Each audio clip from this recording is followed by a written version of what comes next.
Día 27. Historia de un alma. Capítulo 11.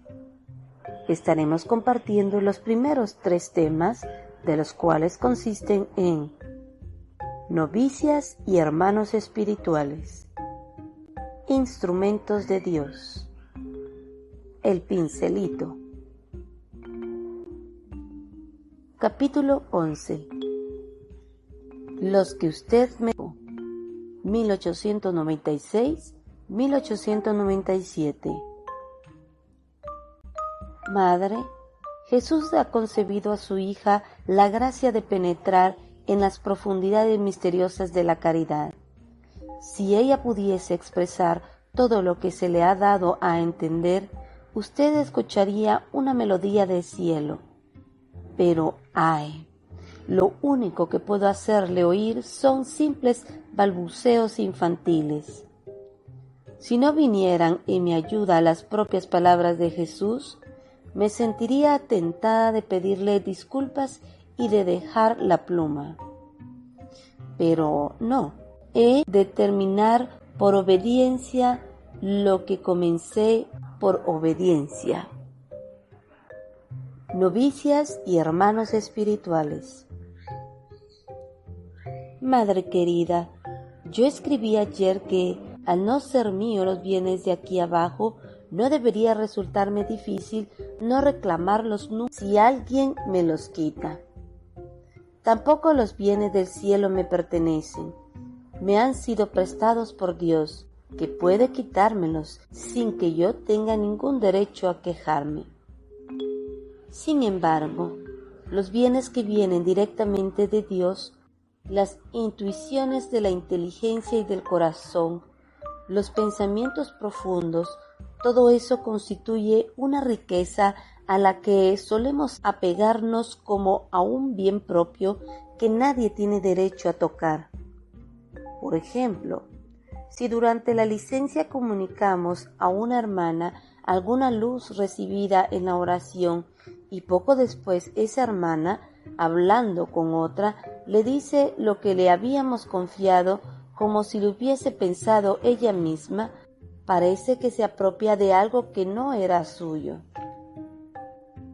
O bien, cuando en la recreación decimos por lo bajo a nuestra compañera una frase ingeniosa o que viene como anillo al dedo, si ella la repite en voz alta sin decir la fuente de donde procede, parece también un robo a la propietaria, que no reclama nada, pero que tiene muchas ganas de hacerlo y que aprovechará la primera ocasión para hacer saber sutilmente que se ha apropiado de sus pensamientos.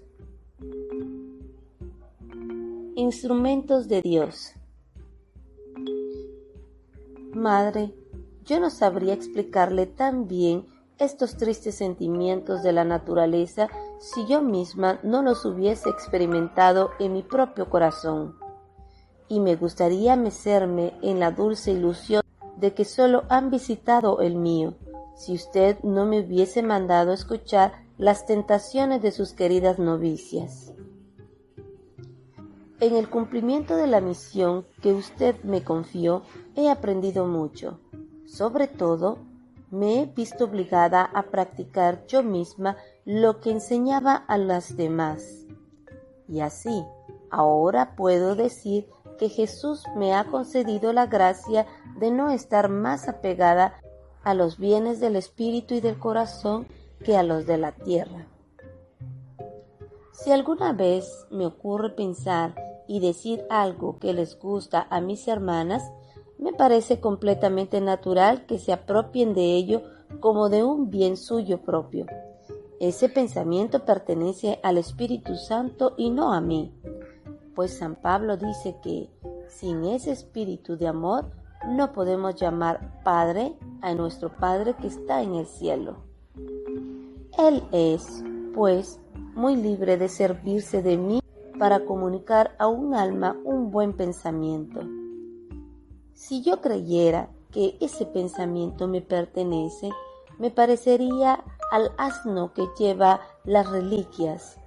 que pensaba que los homenajes tributados a los santos iban dirigidos a él.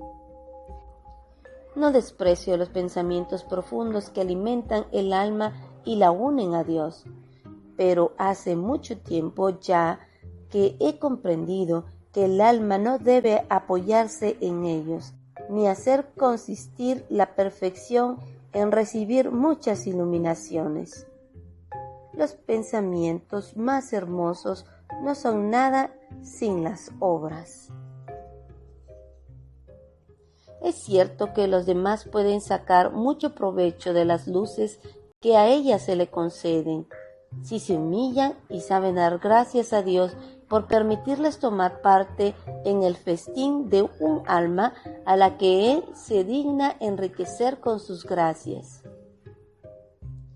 Pero si esta alma se complace en sus grandes pensamientos y hace la oración del fariseo, entonces viene a ser como una persona que se muere de hambre ante una mesa bien surtida, mientras todos sus invitados disfrutan en ella de comida abundante y hasta dirigen de vez en cuando una mirada de envidia al personaje poseedor de tantos bienes.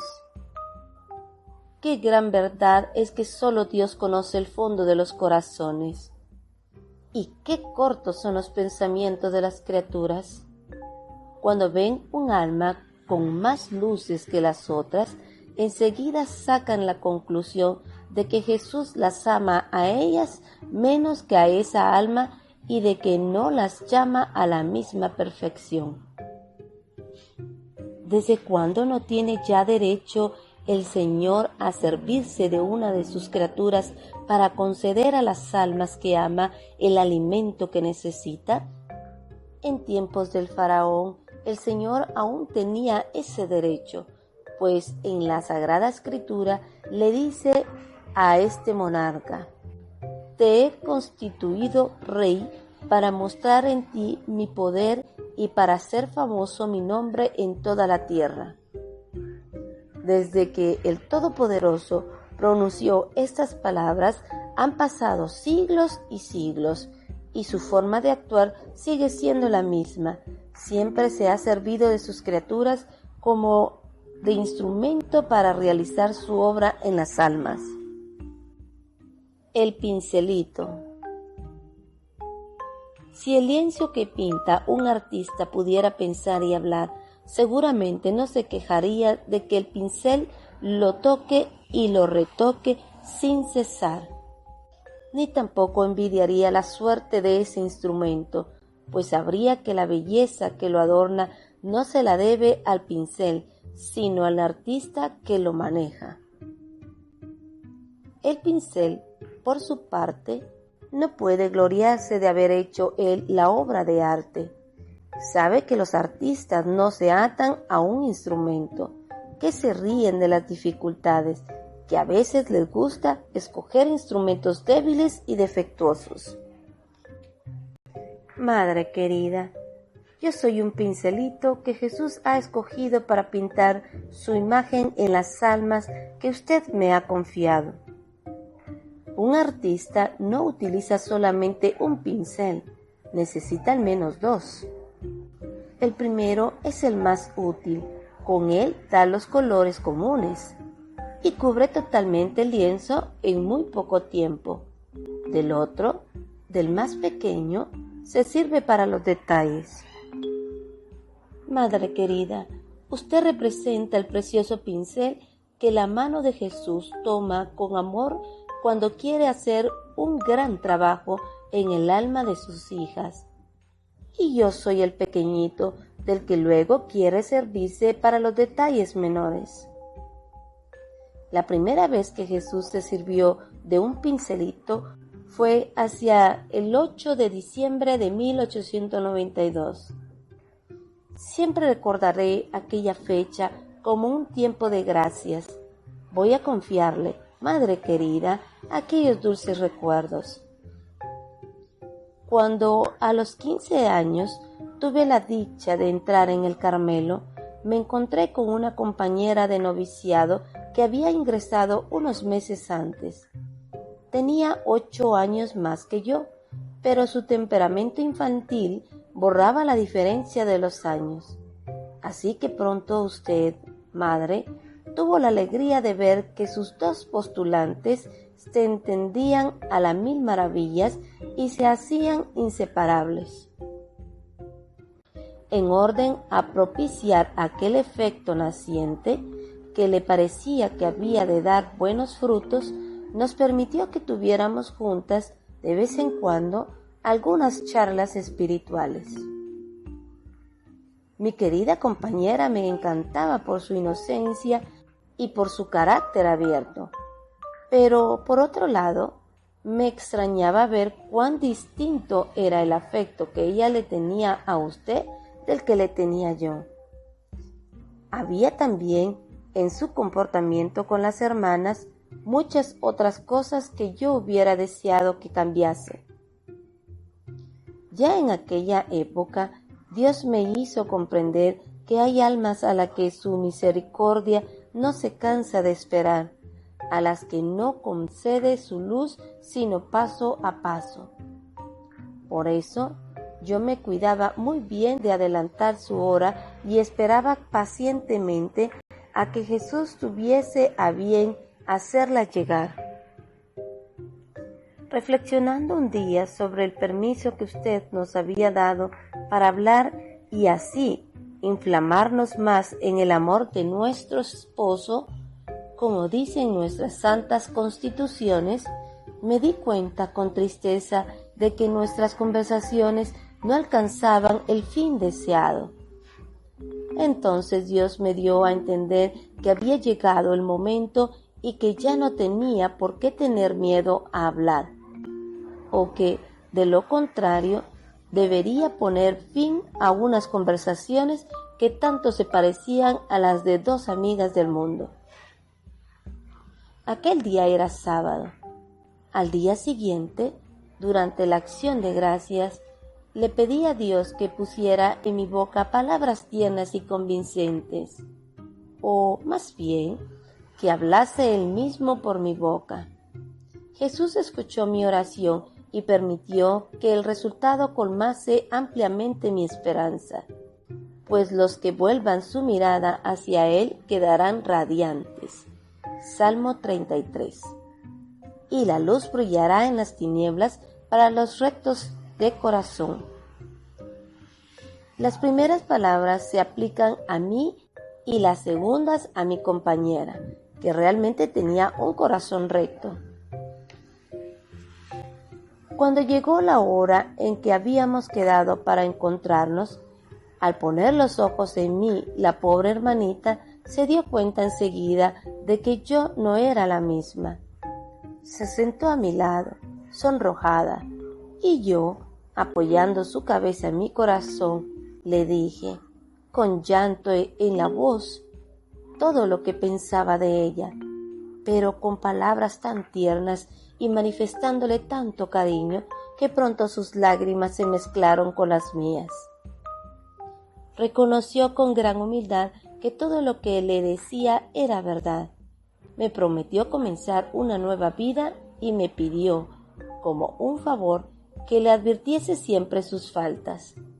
Al final, en el momento de separarnos, nuestro afecto se había vuelto totalmente espiritual. No había ya en él nada de humano. Se hacía realidad en nosotras aquel pasaje de la Sagrada Escritura. Hermano ayudado por su hermano es como una plaza fuerte.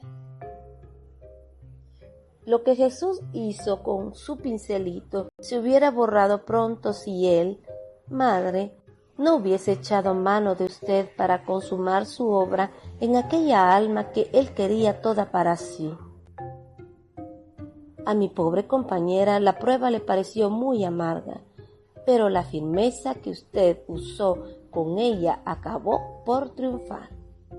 Y entonces fue cuando yo, tratando de consolarla, pude explicarle a quién usted me había dado por hermana entre todas las demás, en qué consiste el verdadero amor.